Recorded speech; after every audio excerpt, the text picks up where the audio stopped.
નવા વર્ષે ગુજરાતને મળી શકે છે નવા ડીજીપી। આજે ડીજીપી વિકાસ સહાયનું એક્સટેન્શન થાય છે પૂર્ણ, ત્યારે ટૂંક જ સમયમાં આ અંગે જાહેરાત પણ થઈ શકે છે।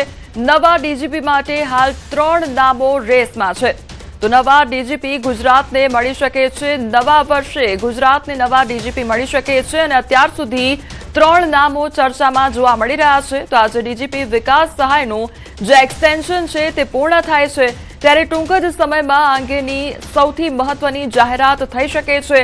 નવા ડીજીપી માટે હાલ 3 નામો રેસમાં છે, પરંતુ આખરે કોનું નામ સામે આવે છે તેની નજર સૌ કોઈની છે। ત્યારે નવા વર્ષે ગુજરાતને હવે નવા ડીજીપી મળી શકે છે અને થોડી જ ક્ષણમાં તે અંગેની જાહેરાત પણ થઈ શકે છે। ત્યારે આજે ડીજીપી વિકાસ સહાયનું એક્સટેન્શન જે છે તે પૂર્ણ થાય છે અને આજે નવા નામની જે જાહેરાત છે તે પણ થઈ શકે છે। ટૂંક સમયમાં તે અંગેની જાહેરાત થઈ શકે છે। સંવાદદાતા ગૌતમ અમારી સાથે જોડાઈ ગયા છે। ગૌતમ, નવા ડીજીપી મળી શકે છે, કોના નામ અત્યારે રેસમાં છે?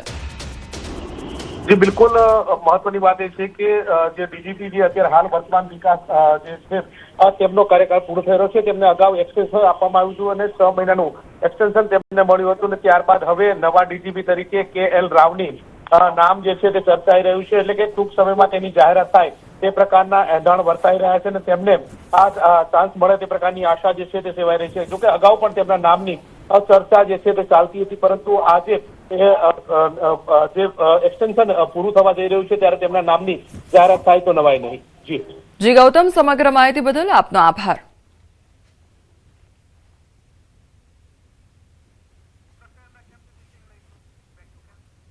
સમાચારમાં હવે આગળ વાત કરીશું ભર શિયાળે માવઠા વિશે।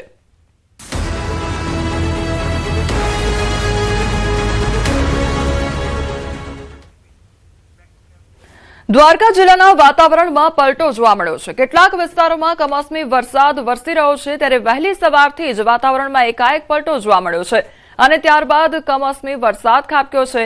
ખંભાળિયા તાલુકાના ગ્રામ્ય વિસ્તારમાં છૂટોછવાયો વરસાદ નોંધાયો, તો કમોસમી વરસાદના કારણે ખેડૂતોની ચિંતામાં હવે વધારો થઈ ગયો છે। જીરું, ચણા, ધાણા, ઘઉં સહિતના પાકને નુકસાન થવાની ભીતિ સેવાઈ રહી છે, તો ખેડૂતોમાં અત્યારે ચિંતાનું મોજું ફરી વળ્યું છે। તો ફરી એકવાર વાતાવરણમાં પલટો જોવા મળી રહ્યો છે। ખંભાળિયા તાલુકાના ગ્રામ્ય વિસ્તારના દ્રશ્યો સામે આવ્યા છે। સંવાદદાતા મુકુંદ અમારી સાથે જોડાઈ ગયા છે। મુકુંદ, ફરી એકવાર વાતાવરણમાં પલટો જોવા મળ્યો છે, હાલ કયા પ્રકારનું વાતાવરણ, ખેડૂતોમાં કેટલી ચિંતા? જી કમલ, વાત કરવામાં આવે તો દેવભૂમિ દ્વારકા જિલ્લામાં વહેલી સવારથી જ અચાનક વાતાવરણમાં પલટો આવ્યો હતો। વાદળછાયું વાતાવરણ પણ છવાયું હતું અને ખાસ કરીને વહેલી સવારે દ્વારકા જિલ્લાના ખંભાળિયા તાલુકાના આસપાસના જે ગ્રામ્ય વિસ્તાર છે, આ ગ્રામ્ય વિસ્તારમાં છૂટો છવાયો વરસાદ થવાના કારણે ક્યાંક ને ક્યાંક ખેડૂતોની ચિંતામાં વધારો જોવા મળ્યો હતો। ખાસ કરીને વાત કરીએ તો હાલ શિયાળાનું પાકમાં ઘઉં, ધાણા, જીરું, ચણા સહિતના જે પાક છે તે ખેડૂતોએ વાવેલા હોય છે। આ શિયાળુ પાકમાં જે વાવેતર કર્યું હોય છે તેમાં વ્યાપક પ્રમાણમાં નુકસાન જવાની ભીતિ પણ હાલ ખેડૂતોમાં સેવાઈ રહી છે। જી કુમાર। જી મુકુંદ, સમગ્ર માહિતી બદલ આપનો આભાર।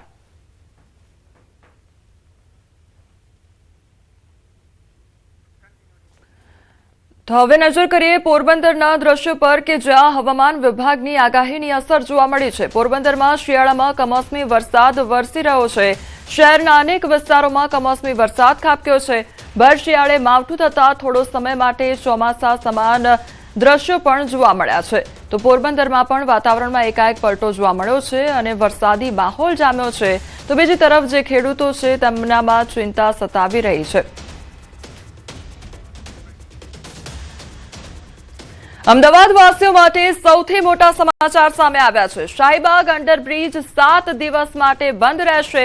5મી થી 12 જાન્યુઆરી સુધી આજે બ્રિજ છે તે બંધ રાખવામાં આવશે અને પોલીસ દ્વારા આ અંગેનું જાહેરનામું પણ બહાર પાડવામાં આવ્યું છે। બુલેટ ટ્રેન પ્રોજેક્ટ મામલે આજે બંધ કરવા આદેશ આપવામાં આવ્યા છે, તો એરપોર્ટ જવા રિવરફ્રન્ટનો ઉપયોગ કરવા માટે નિર્દેશ કરવામાં આવ્યો છે।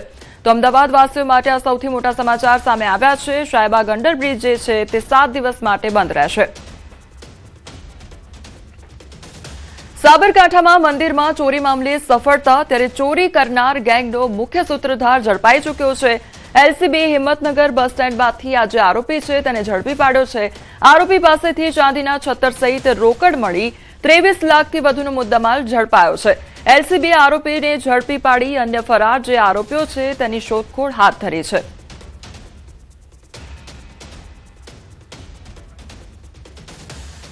જો તમે બહારનું ખાવાના શોખીન હો તો બહારનું ખાતા પહેલા ચેક જરૂર કરી લેજો. આણંદમાં બટાકા વડામાંથી વંદો નીકળ્યો હોવાની આ ઘટના સામે આવી છે.